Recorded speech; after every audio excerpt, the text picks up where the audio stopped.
Jadli.com.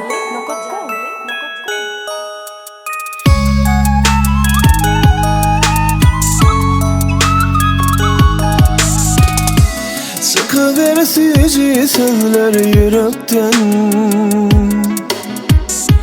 sevgim aytsam söz yetmez ona.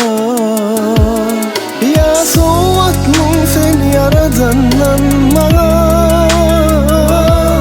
Ömür boşsun gelip aşık gönlüme. Canım bile bol yine sizi gülleri göre. Bahtımız olsun yıllardan yıla.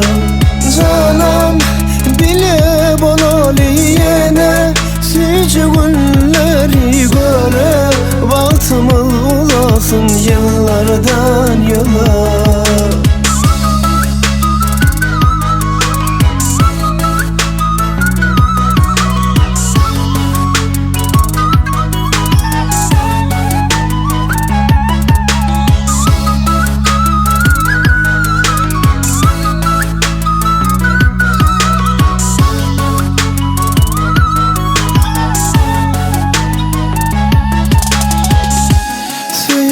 Söyleli yürekten,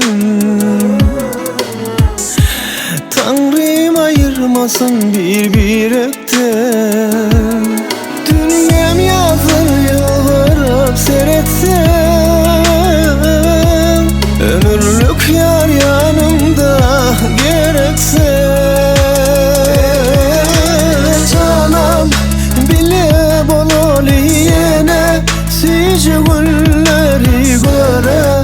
Bahtımız olsun yıllardan yıla. Canım bile bol yine sizi gülleri göre. Bahtımız olsun yıllardan yıla.